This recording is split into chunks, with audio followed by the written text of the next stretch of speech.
hermanos, en esta mañana quisiera que reflexionáramos sobre una de las cosas más hermosas que esperamos los cristianos, que es la venida de nuevo a la tierra de Jesús. Durante el periodo llamado Antiguo Testamentario, la esperanza de aquellos creyentes era la primera venida de Jesús.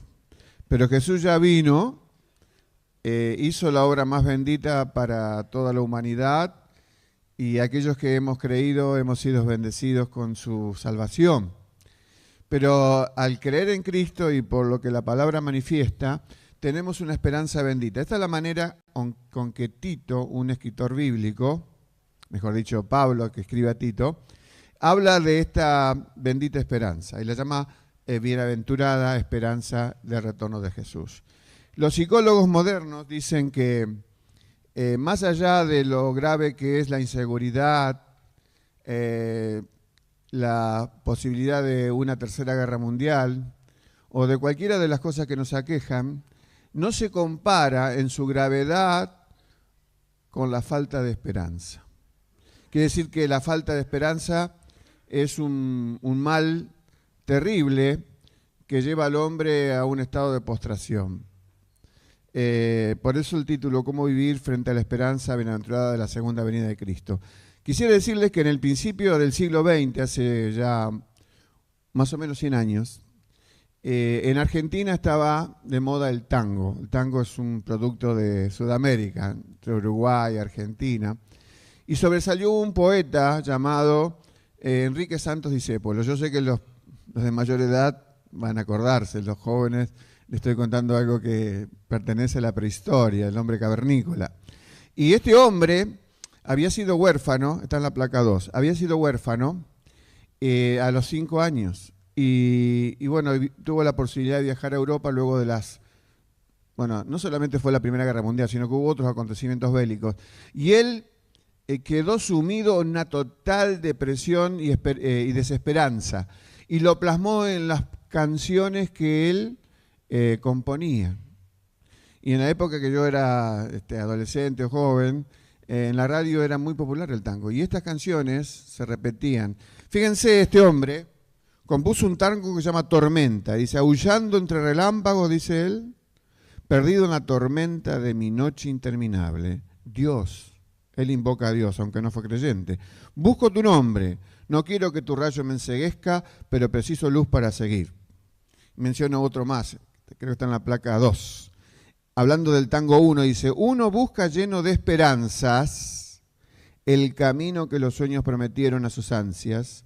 Sabe que la lucha es cruel y mucha, es un refrán que repetimos y de tango, pero lucha y se desangra, por la fe que lo empecina, uno va arrastrándose entre espinas. Esta descripción de este hombre pintó una época de nuestra patria y también del mundo, que en el año 30 se llamó la Gran Depresión. En nuestra capital federal se suicidaban 2 personas por día en el año 30 y tenía 2 millones de habitantes. Fíjense hasta dónde llegamos. Pero ahora tenemos que hablar de una buena noticia. Es la buena noticia que está ahí en la placa, que dice que Jesús regresa y es nuestra esperanza bienaventurada. Entonces vamos a leer en el libro de Tito. Pablo le escribió a Tito. Tito era un pastor que estaba en una isla que se llamaba Creta. Y entre varias cosas, esto es meridiano lo que va a decir. Está vinculado con la esperanza. O sea, la esperanza se la vincula en la Biblia con el retorno de Cristo, ¿no? Por supuesto que tenemos ya lo demás que ya es concretado, ya es bendición, que la obra primera de Cristo en el Calvario. Y dice así Tito 2:15, porque la gracia de Dios, es el regalo inmerecido, la gracia, ¿qué hace? Se ha manifestado para salvación. ¿A quiénes? A todos los hombres. ¿Y qué más hace la gracia? Dice que nos enseña, enseñándonos, que renunciando a la impiedad y a los deseos mundanos, vivamos en este siglo. Y acá da 3 maneras de vivir y tiene un vínculo cada una. Primero, sobria, dice. Eso tiene que ver con la templanza, una de las cosas que le está faltando al hombre moderno. Su dominio propio, templanza. Sobria, ¿no? Produce la gracia una bendición así. Justa es la manera en que yo me vinculo con mi prójimo. Y piadosamente la manera en que yo me vinculo con Dios. Y ahora sí, fíjense, mientras se vive así, bajo el cuidado de Dios y la asistencia de Dios, también al mismo tiempo, ¿qué aguardamos? Aguardando, y ahí está, la esperanza bienaventurada y la manifestación gloriosa de nuestro gran Dios y Salvador. Ya hubo otra manifestación gloriosa que es su primera venida. Ahora habla de la segunda manifestación gloriosa de nuestro gran Dios y Salvador. Ahí está afirmando la deidad de Jesucristo. Y quien se dio a sí mismo por nosotros para redimirnos de toda iniquidad y purificar para sí un pueblo propio, su iglesia, nosotros. ¿Qué más? Celoso de buenas obras. Este pueblo debe ser así. Esto habla y exhorta y reprende con toda autoridad, nadie te menosprecie. Porque vivía Tito en un ambiente muy hostil a la fe, y la manera que vivían los cretenses, uno puede ver este libro que es cortito, y era una manera muy, muy fea de vivir. Así que uno se pregunta entonces, ¿qué es la esperanza? Porque no solamente está vinculada con la segunda venida de Cristo, sino que lo que necesitamos es vivir así con esperanza. Esperanza no significa tal vez, ni pudiera ser, o posiblemente. Esos no son expresiones vinculadas con la esperanza cristiana. Por supuesto que hay una esperanza, hay ilusiones. Por ejemplo, en nuestro mundo, bueno, en todo el mundo, a veces se yerguen políticos prometiendo cosas que después no se llegan a cumplir. Y eso frustra al hombre. O si hay un vínculo amoroso donde al iniciar el camino en común se promete una vida donde jamás ese amor va a faltar, y tristemente en muchos casos fueron promesas vanas que también desilusionan a los hombres. A veces entonces los hombres somos propensos a dar esperanzas falsas. Son ilusiones que no se concretan. Pero cuando hablamos de esperanza vinculada con este libro, el libro de Dios, es algo que es seguridad absoluta. Seguridad absoluta. Nada de poder hacer, tal vez. Es convicción anclada. Una palabra que usa el libro de Hebreos, vinculada con la fe en Dios, es un ancla para nuestra vida. Entonces, ¿qué es esperanza? Es certidumbre con anticipación. Es saber que algo va a pasar, que algo va a suceder, pero está vinculada con la palabra de Dios. Y la Biblia dice que el que creyere en Él no será avergonzado. Bendita palabra de Dios. Quisiera en esta mañana entonces, vinculada a esta expresión de Tito, ver 6 maneras que la esperanza está vinculada con la vida del cristiano. Y esta esperanza está también vinculada con el retorno de Jesús. Por supuesto que no quiero acá dar detalles muy específicos, porque con respecto a esto hay muchas interpretaciones en la Biblia de cómo es el plan en su segunda venida. Pero por ahora lo englobamos en esta esperanza de su regreso. Eso nos basta, y después el plan lo va a seguir Jesús, está en la Biblia, lo creemos, la iglesia tiene una posición, pero más allá de eso lo importante es que Él viene. Ese es el punto que nos debe unir. En primer lugar entonces, la placa que sigue, esta esperanza nos moviliza a una vida de pureza. O sea, la esperanza de que el Señor viene tiene que tener un impacto significativo en mi manera de vivir. ¿Qué significa eso? Que debo vivir de acuerdo a lo que Dios espera de mí. Y la Biblia tiene promesas, herramientas, poder especial, en especial, valga la redundancia, en la vida que el Espíritu Santo produce en aquellos en quienes habita. Esa es la vida de pureza. Eso no está sacado de ningún lugar más que de la Biblia. Cuando el apóstol Juan hablaba también de esta esperanza bendita, en lo de Tito es el apóstol Pablo que habla. Pero Juan, escribiendo sus cartas, en especial en la primera, en el capítulo 3, empieza a hablar con un adjetivo que califica, dice, mirad cuál amor, no cuán amor, cuál amor, la especialidad, este amor especial que Dios tiene para con nosotros, en que somos llamados hijos de Dios. Y luego él dice, siguiendo la idea de Juan, somos hijos de Dios y aún no se nos ha manifestado lo que hemos de ser. Él está hablando de futuro, está hablando de la vida del cristiano, y como cristianos tenemos un lugar especial cuando abandonemos esta tierra. Todos tenemos un instinto de supervivencia y no queremos abandonar esta tierra. excepto que nuestra mente esté descolocada, esté disvariando. Pero Dios no solamente previó cómo vivir aquí en la tierra, sino que tiene un lugar especial. Él en el libro de Juan la llama la casa del Padre. Esa es la otra expresión para el cielo. Y en ese lugar debe vivirse con expectativa de que eso ha de acontecer. Entonces, sabiendo que hay un lugar especial donde el pecado va a desaparecer en el cielo, donde va a ser un estado de comunión donde, gracias a Dios, que las relaciones humanas van a llegar a su perfección, cosa que aquí, aún los que somos casados, tenemos a veces diferencias. Sin embargo, ese lugar especial va a ser un lugar donde no vaya ningún tipo de cosa que lo manche. Entonces, en vista de ese lugar especial, en ese tipo de relaciones que vamos a vivir, tiene que tener un impacto mientras yo me preparo para el cielo. En realidad Dios nos prepara para ese lugar. Por eso dice el apóstol Juan, en su primera carta, capítulo 3, dice, y habla de la esperanza, sabemos que cuando Él se manifieste, su segunda venida, seremos semejantes a Él. En este momento Jesús está todavía con su cuerpo glorificado, el mismo que tuvo cuando transitó esta tierra. Y también tiene aún las marcas de la cruz, aunque sin el dolor de la cruz. Y esa va a ser cuando estemos en el cielo, verle a Él, que es la especial anhelo que debemos tener, vamos a saber lo que costó nuestra salvación. Pero a su vez, mientras estemos transitando este mundo, sabremos que nuestro cuerpo futuro será semejante al de Él. Tenemos hoy dolores, achaques, a veces producto de la edad, del tiempo, de todas las cosas que vivimos, y anhelamos siempre un mundo mejor, y ese mundo va a venir, porque Jesús lo ha prometido y lo ha dicho en su palabra. Fíjese, 3:3 de Juan, 1 Juan, dice, todo aquel que tiene esta esperanza en Él, dice, se purifica a sí mismo, así como Él es puro. Juan vincula entonces este retorno del Señor, debe impactar en la conducta cotidiana de los creyentes. No me hago mejor por mí mismo. Necesito ineludiblemente a Dios. La gracia no solamente salvó mi vida cuando comencé a caminar con Cristo, sino que me conduce permanentemente en este camino de mejoramiento, que es el nombre más vulgar de la palabra santificación, un proceso de continua transformación a la semejanza de Él. Ahora, si el Señor viene, Juan también nos advierte en otra parte, en otro capítulo, 1 Juan capítulo 2, verso 28, que tengamos cuidado que cuando Él venga, dice, no nos alejemos de Él avergonzados. ¿Eso qué quiere decir?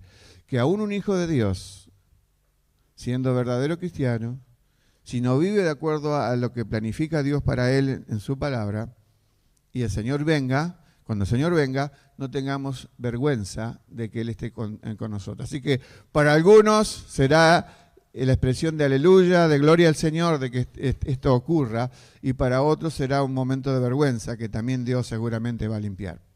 Como cristianos, la placa que sigue, estamos sujetos a dos tipos de contaminaciones. Ahora salteando a Pedro, que describe esto, dice 2 Pedro capítulo 1, verso 4, que Dios al convertirnos en cristianos nos dota de lo que Él llama allí naturaleza divina. O sea, los genes de Dios llegan a nosotros para transformarnos en hijos, no en Dios, ¿no? En hijos. Y ahí dice ese versículo 4 también, para que nosotros podamos usar de los malos deseos. La traducción de Reina Valera dice concupiscencia, un nombre que ya, un sustantivo que no usamos. Se refiere a los malos deseos. Así que esa es la corrupción interna. Pero también tenemos, según Pedro y según toda la Biblia, capítulo 2, versos 19 y 20, que tenemos una corrupción externa. Es la que viene de afuera hacia adentro. La interna es de adentro hacia afuera. Por eso que tenemos tanta lucha para llegar a vivir como el modelo de Dios. Y a veces tenemos trabas en estas circunstancias, porque a veces el hombre interior y otras veces la circunstancia externa que alienta nuestros malos deseos. Por eso la palabra bíblica para la manera en que vive un cristiano en este tiempo es una vida transformada. Eso es lo que Dios espera, ser transformado de día en día y de gloria en gloria. No es lo que Dios hace cuando nos convertimos en cristianos, una reforma de nuestra vida. Hay un refrán que dice, Reforma sin transformación guía a una degradación y finalmente a una condenación. El tema de esta falsa transformación que el hombre intenta está en el libro de 2 Pedro, donde habla de la naturaleza del ser humano cuando debe ser transformado con Dios. Si no, es muy parecido, como dice Pedro, usa unos ejemplos terribles, como que la puerca vuelve al cieno y el perro vuelve a su vómito. Eso quiere decir, son características de estos animales que cuando, no, por supuesto ellos no pueden transformarse, por naturaleza tienen estas costumbres, que lo hizo adrede Pedro. Un ejemplo en el lenguaje más actual sería asqueroso. Pero Dios no pretende, no desea que el hombre se reforme, sino Dios quiere que el hombre y la mujer se transformen bajo la inspiración y bajo el poder de Dios. Así que esta esperanza es vinculada en la Biblia con un estilo de vida que agrade a Dios. Segundo elemento de la esperanza nos conduce a una vida llena de aliento. Ahí tienen la imagen de un submarino. Esto es un episodio real que ocurrió en el estado de Massachusetts, donde está Boston, enfrente de Boston, hace unos años. Se hundió un submarino S-4 frente a las costas. Enseguida se detectó al faltar el contacto y empezaron a buscarlo. Un buzo llegó inmediatamente luego del aviso, muchos barcos se movilizaron y no se sabía nada parecido a lo que nos pasó con el submarino San Juan en Argentina, que en definitiva estaba destruido. Pero este buzo llegó hasta el casco del submarino y puso como médico un estetoscopio y escuchó un ruido irregular del otro lado, de tap, tap, tap, tap, tap, tap. Y resulta que este buzo conocía el idioma Morse, el lenguaje Morse. Y de adentro del submarino le comunicaban a quien sabían que estaba en el exterior una pregunta. La pregunta es, ¿hay alguna esperanza para nosotros? Fíjense, por supuesto, creo que después fueron rescatados, pero es la pregunta que se hace el hombre moderno. Tal vez vivimos uno de los tiempos más convulsivos de la generación humana. Hay dificultades en cada país de la Tierra y tenemos sobre el efecto de la globalización la posibilidad de escuchar y de ver lo que pasa y eso aumenta la presión sobre nuestras vidas. Y entonces nos preguntamos, ¿qué va a venir en este mundo? Cuando la pregunta que tenemos que hacer, ¿quién? ¿Quién va a venir a este mundo?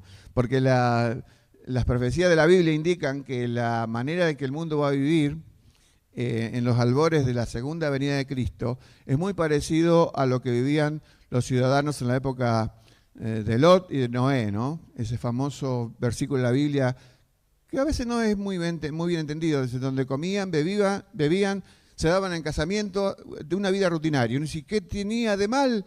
¿O qué tiene de mal que se haga eso la generación de hoy? Es porque hacían todo eso, pero olvidaban a Dios. Y cuando se olvida a Dios, se vive en desesperanza. Ahora, ¿cómo podemos estar seguros? Fíjense, buscando otro texto de la Biblia, cuando Pablo escribe a los Colosenses, capítulo 1, es un versículo que ya lo repetimos muchas veces acá en la iglesia, y habla del propósito de la creación. Y dice así, 1, 16, 17, porque en Él, ¿en quién? En Jesucristo, fueron creadas todas las cosas. Uno dice, ¿qué es todo? No excluye a nada, todo. Las que hay en los cielos y las que hay en la tierra, y menciona los tronos, los dominios, los principados. Y vuelvo a decir, todo fue creado por medio de Él, de nuestro Dios, del Señor Jesús, y para Él. Muchos científicos se preguntan, cuando observan, el universo está constantemente en expansión, como de su inicio se expandió y a una velocidad inusitada, que el hombre no puede llegar porque está a años luz. Y uno dice, ¿a dónde está llegando el universo? Según la Biblia, está llegando a Jesucristo. Y dice en el final del versículo 17, hablando de este mundo que Dios creó y nosotros también incluidos en él, dice, todas las cosas en él subsisten. Quiere decir, subsisten quiere decir, son sostenidas, son suplidas, son mantenidas por Él. Cuando íbamos a la escuela, eso lo dije ya hace un tiempo, perdón que lo repita, cuando íbamos a la escuela nos enseñaron la ley de la gravedad, ¿no es cierto? Y nos quedamos conformes porque la silla y nosotros no volamos por el aire porque hay algo que nos atrae a la Tierra. Pero nadie se pregunta en qué consiste la gravedad. En realidad, la fuerza unificadora del universo tiene nombre y apellido, es Jesucristo. Por esta razón que dice el capítulo 1 de Colosenses. Por eso Jesucristo, ahí está en la placa, Él es el preservador de la creación, Él es el propósito de la creación, es el poder de la creación, es el pegamento del universo. Por eso no tengo una esperanza. Si Dios ha creado este mundo que está en estado de rebeldía, no así aquellos que hemos reconocido la autoridad de Dios por su gracia, solo se conduce a Él. Por eso debe alimentar nuestra esperanza.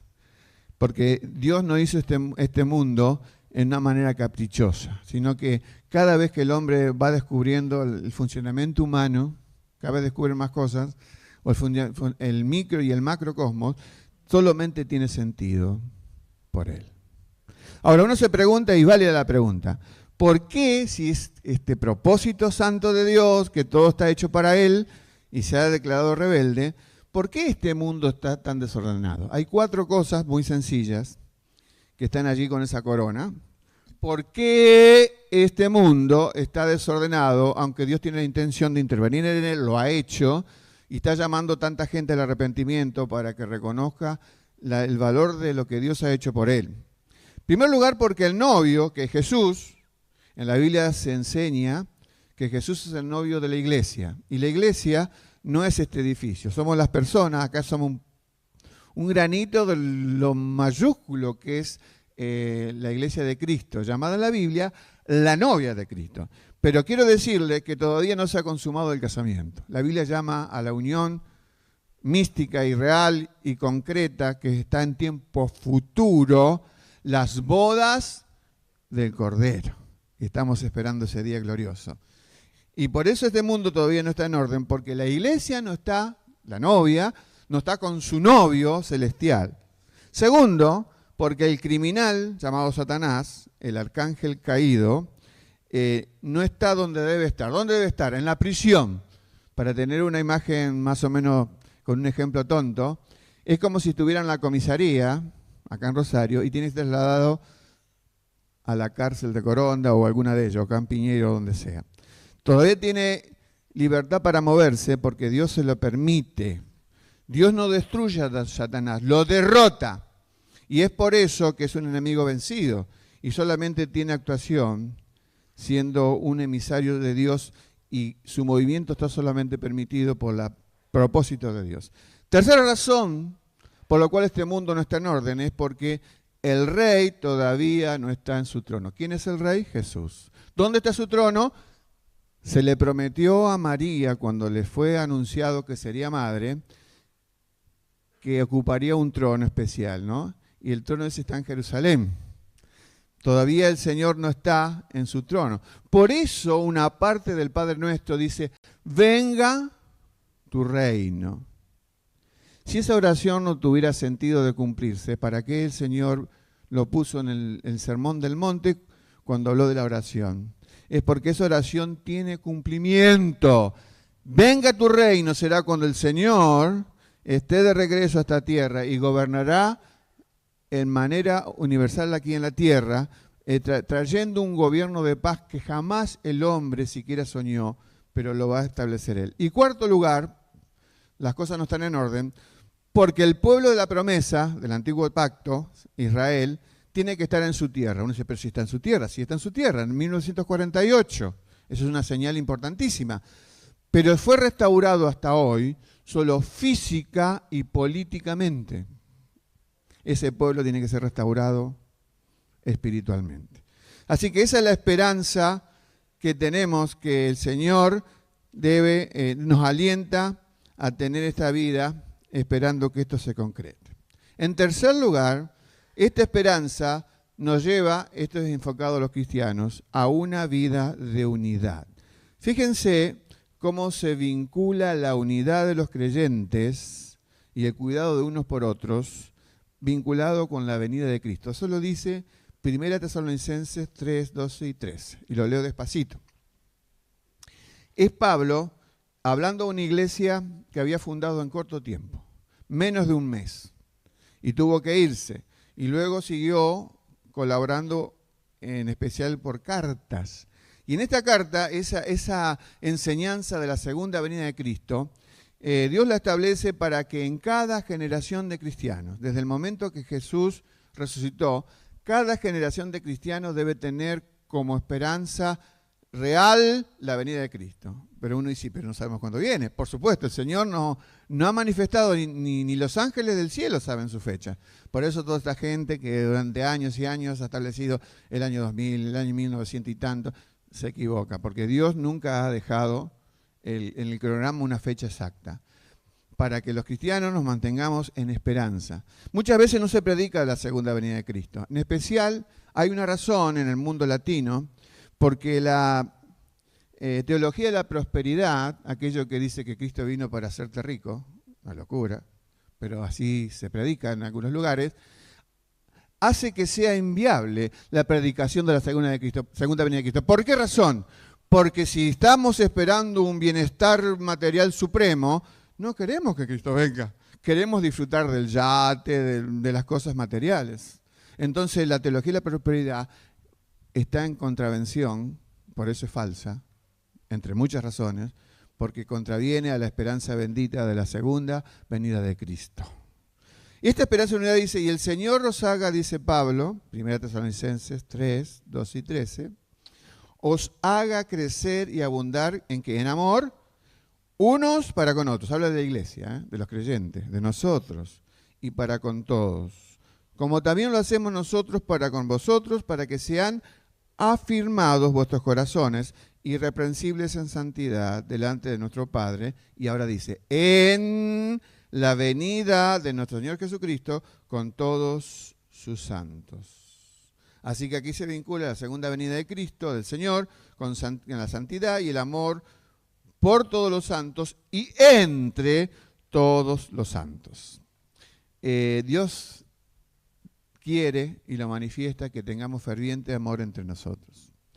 Hay una historia, tal vez alguno la escuchó una vez, dice que había una familia. Estaban papá, mamá y varios hijos y estaban discutiendo acaloradamente. Y se acerca alguien ajeno a la familia y dice, veo que esto se ha pasado a mayores. Estaban rojos de ira, diciéndose palabras inadecuadas. Entonces la pregunta de que, ¿por qué discuten? Y uno de ellos dice, bueno, porque nuestro hermano Guillermo ha estado muy lejos de nosotros durante muchos años. Y ahora nos ha mandado una carta que viene pronto. Y bueno, ¿y por qué pelean? Bueno, porque mi mamá dice que viene en auto, otro dice que viene, el papá decía que viene en barco, otro decía que viene en avión, otro decía, eran muchos de familia, otro decía, bueno, viene acompañado, y dice, y es por eso que no nos ponemos de acuerdo y estamos peleándonos para su bienvenida. Mientras están peleando y en lo peor de la pelea, llega el hermano Guillermo y los encuentra en ese estado. Bueno, esa es una imagen parecida. Cuando a veces los cristianos comienzan a hacer especulaciones, el Señor va a venir previo a la gran tribulación, el Señor va a venir en la mitad de la tribulación, no existe el milenio, son todas expresiones del plan de Dios del futuro. No importa que no las retengas ahora o que no las sepas. Nosotros debemos pasarnos del comité de programación de su venida al comité de bienvenida del Señor. Es la gran esperanza. Hay hermanos que piensan de una manera, que vendrá el Señor, otros de otra. Lo importante, hermanos, es que viene. El Señor viene y está establecido en su palabra como una bendita esperanza. Una bendita esperanza. O sea que, siguiendo el texto que recién leí, una verdad que podemos traer de él, mientras más cerca está el regreso del Señor, más cercano tenemos que estar nosotros para alentarnos, porque sabemos que el tiempo previo a su venida será un tiempo, que es lo que estamos viendo, y yo pienso que se pondrá peor, lamentablemente para nuestros deseos, cuando los valores completamente estarán en baja. O sea, en un mundo no podemos ser sin valores, porque la gente tendrá otros valores opuestos a nuestra fe. Y dijimos que hoy estamos viviendo un tiempo de cristianofobia. Todo lo que indique o tenga el tinte del nombre de Cristo se tiene bronca, odio. Esta mañana cuando me levanté temprano, y lo primero que hago cuando leo los WhatsApp, para ver si había alguna necesidad especial, leo en la portada de los pastores de Rosario, que el día de ayer mataron en Haití 3 misioneros que salían de una actividad cristiana. Uno, un matrimonio muy joven, estaba la foto, y yo digo, qué triste que es esto, ¿no? Porque el 80% de Puerto Príncipe, la capital de Haití, está bajo el control de insurrectos, de bandas de pandillas, narcos, lo que sea. ¿A qué estamos llegando? ¿Verdad? Pero la pregunta de los cristianos, ¿a quién? ¿A quién estamos llegando? Y la única respuesta es a Jesús. Mi completa esperanza. Mi completa esperanza. Así que por eso tenemos que estar nosotros alentándonos. Por eso yo como pastor, bueno, acá somos 3, pero muchas veces cuando veo a los creyentes alejados de la grey de Dios, de la compañía de los santos, se pone triste mi corazón. Porque no hay mejor cosa que primero tener en cuenta a Dios y luego tener en cuenta a nuestros hermanos. Por eso, cuando el libro de Hebreos aconseja a los cristianos a mantenerse reunidos y alentándonos unos a otros, dice ahí, cuando veis que ¿qué día? El día del Señor, el día de su venida, se acerca y estamos muy cerca. Por eso cuando nos congregamos como hoy, que estoy muy contento porque con el frío que hace hemos dejado el calor del hogar para estar con los hermanos, y en especial adorando a Dios, manifestamos 2 cosas importantes cuando venimos a adorar a nuestro Dios. En primer lugar, estamos diciendo que Dios es importante. Dios es importante, de suprema importancia. Y en segundo lugar, que las demás personas son importantes para nosotros. O sea, vos, hermano, sos importante para mí. Y cada uno de nosotros somos importantes para el otro. Por eso está muy bien si no podemos venir ver por YouTube. Pero no reemplace, hermano, la congregación, estar in situ, en lugar, porque nos privamos del calor humano y la compañía de otros hermanos. Por supuesto, si no tenemos otras posibilidades, tenemos que verlo por YouTube. Cuarto lugar, no se asusten que es corto lo que queda, esta esperanza nos impulsa a una vida desafiante. ¿En qué consiste esto? Vamos a la base bíblica. Seguimos en 1 Tesalonicenses porque en esa carta se escribe mucho sobre la segunda venida y del impacto que tuvo en los hermanos de ese lugar y la perspectiva hacia adelante de la venida de Cristo. ¿Por qué digo que desafía? Y uno dice, ¿y a qué vida desafiante se refiere Pablo? Vamos a leerlo primero. 1 Tesalonicenses 2:19 dice, es una pregunta. Fíjense que aparecen las 2 cosas que estamos analizando, esperanza y segunda venida. Están aquí, en un solo versículo. Dice, porque ¿cuál es nuestra esperanza o gozo o corona de que me gloríe? ¿No lo sois vosotros? Otra pregunta. ¿No lo sois vosotros, cristianos, no? Delante de nuestro Señor Jesucristo en su venida. ¿Qué quiere decir Pablo acá?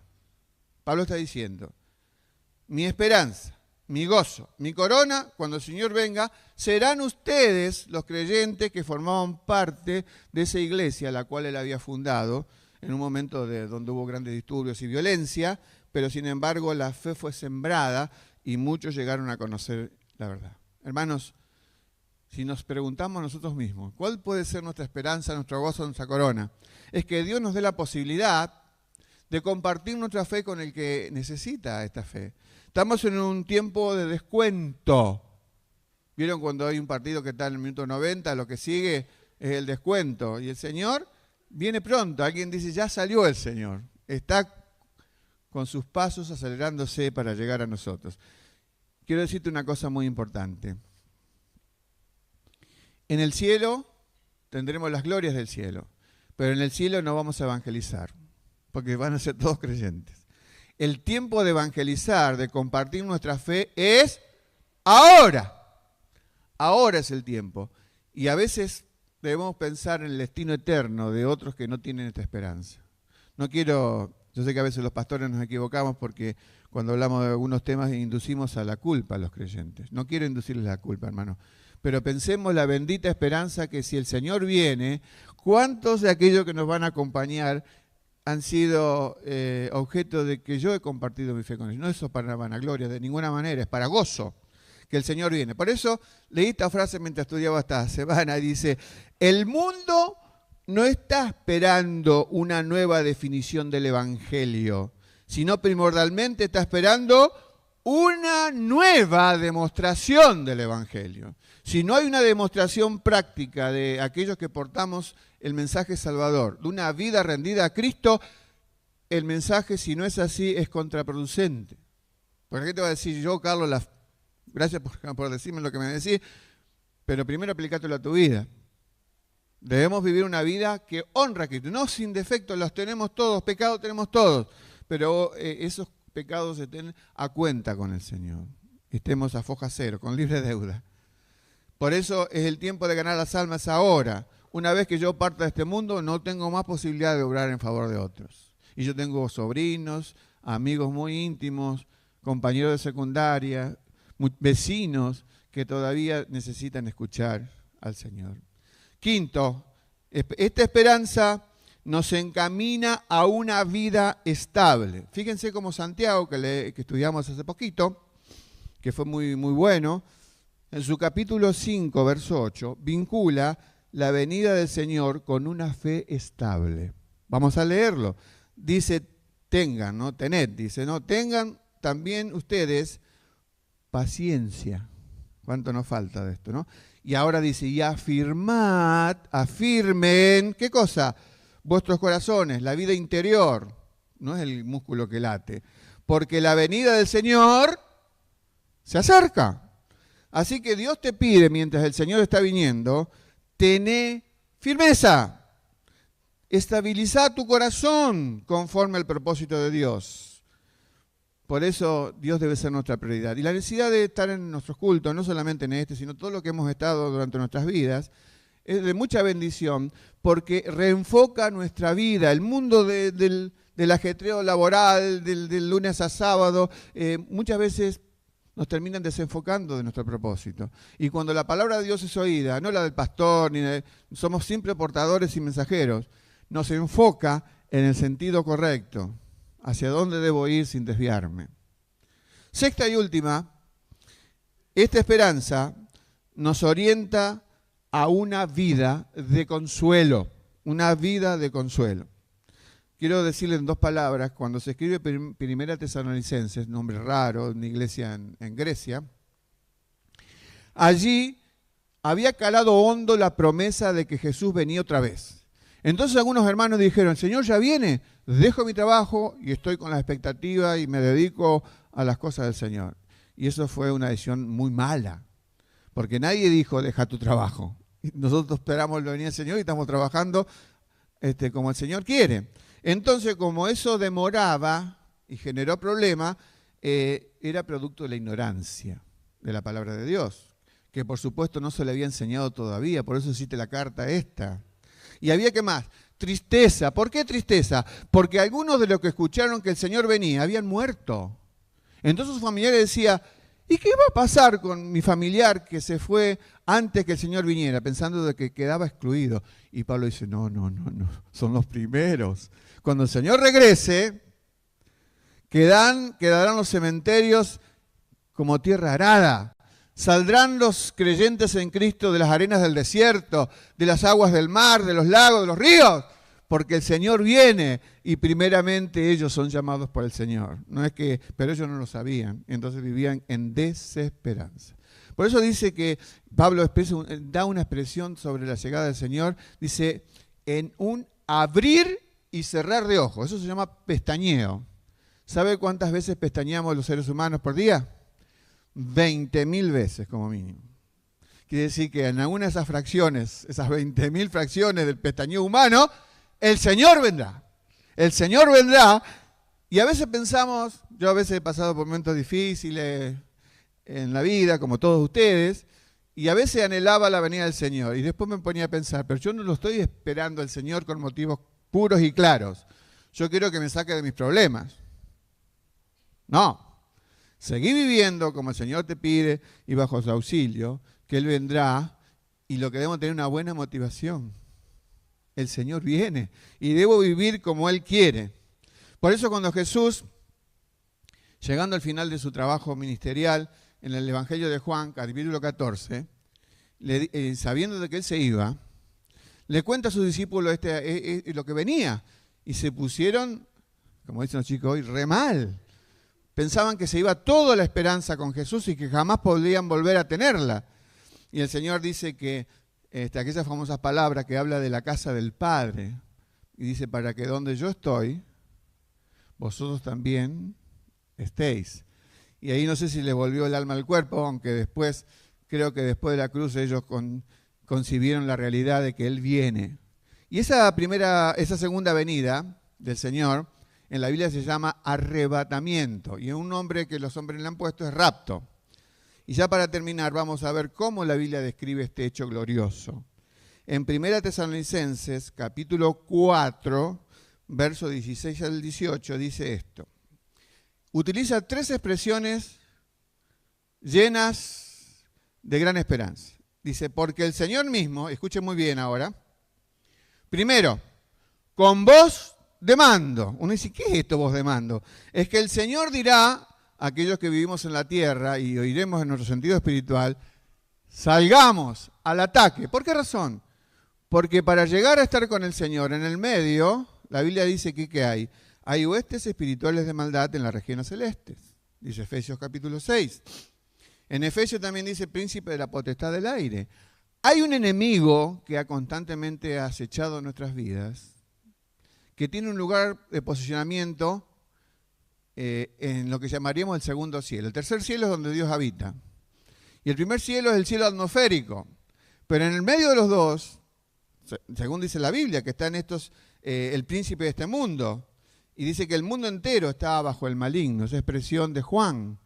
Es la idea de que el enemigo de Dios está acunando el mundo para hacerlo sordo al llamado de Dios. Es como que nos está anestesiando con una canción de cuna que impide que el hombre piense en las cosas eternas. Entonces, esta voz de mando es que el Señor está indicando que iremos a traspasar ese lugar de peligro, pero para nosotros no será de ningún peligro, porque el Señor dice, esta potestad que me ha sido dado, a quien quiero la doy, decía el diablo, no sabiendo que estaba frente a él al omnipotente, que después diría, toda potestad me es dada en el cielo y en la tierra. Por eso no habrá peligro.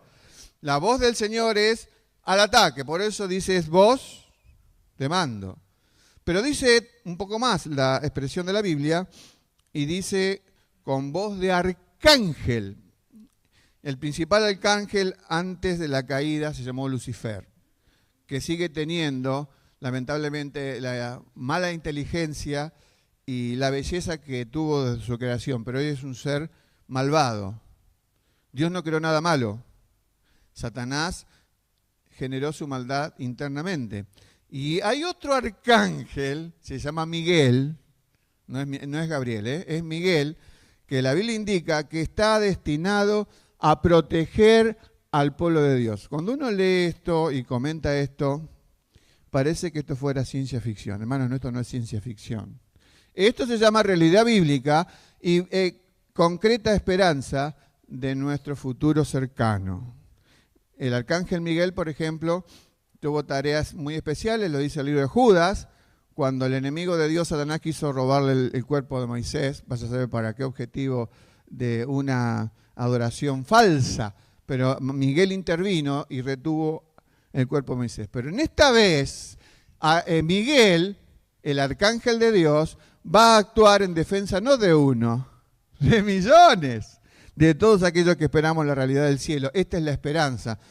Por eso dice el Apocalipsis, alegraos cielos y los que moráis en ellos, ¿no?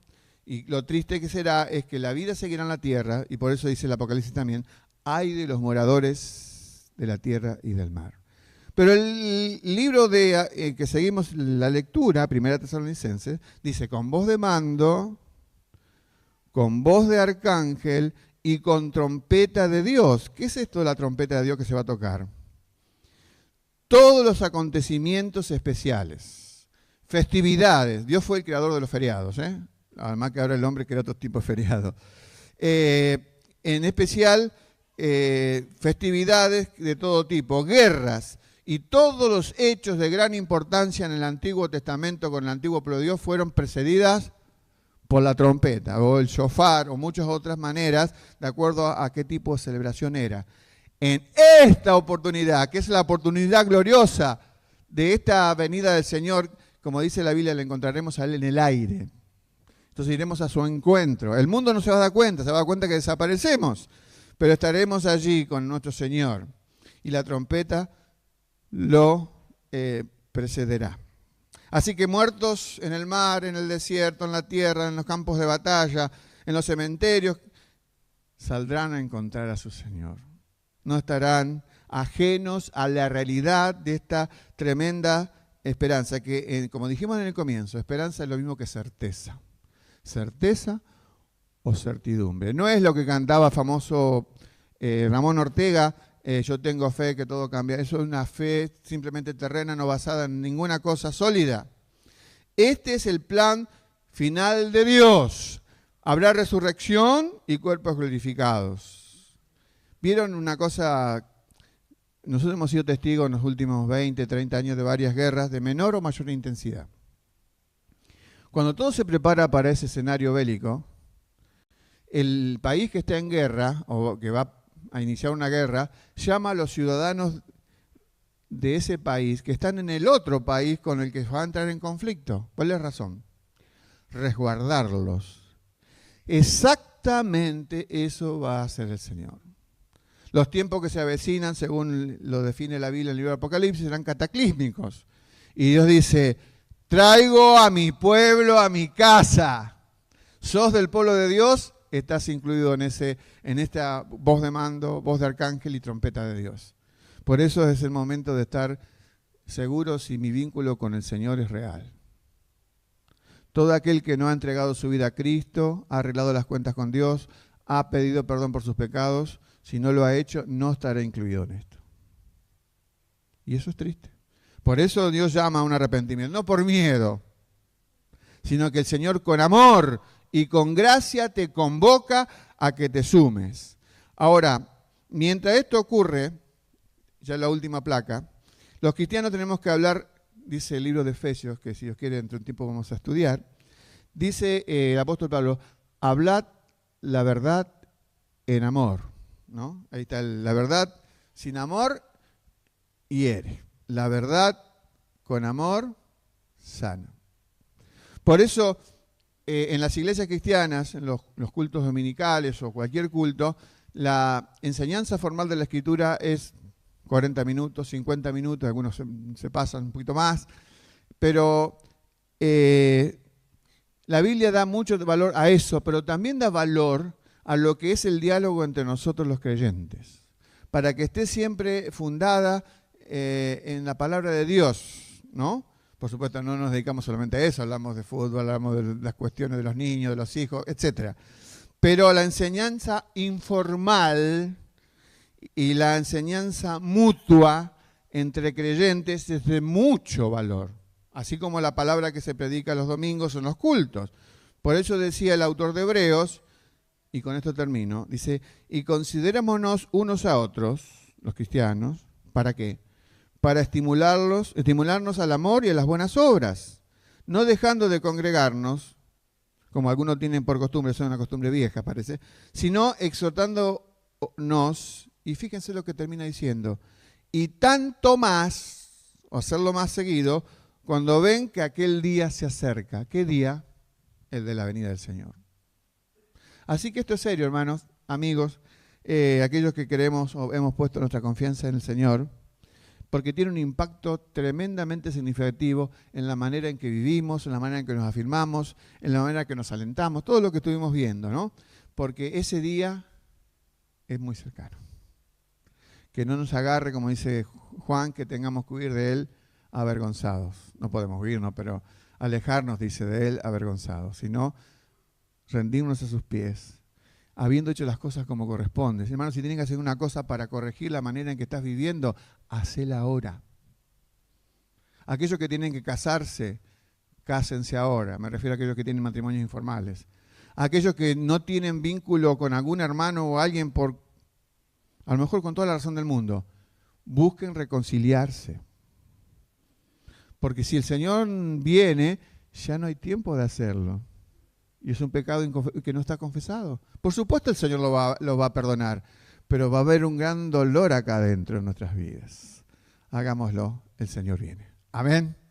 El Señor viene, el Señor viene. Nos ponemos de pie, hermanos, y nos despedimos a Dios dando gracias por su esperanza sólida, certidumbre de fe. Señor, gracias porque tu palabra está inundada de promesas que nos alientan a seguir.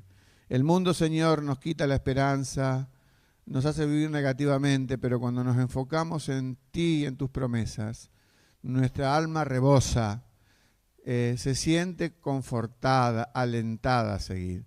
Señor, ayúdanos a vivir con esta bendita esperanza. Tú vienes y como así prometiste tu primera venida y fue real, la segunda venida será real. Bendecimos hoy tu nombre y te decimos gracias, Señor, por Jesús. Amén. Dios le bendiga, mis hermanos.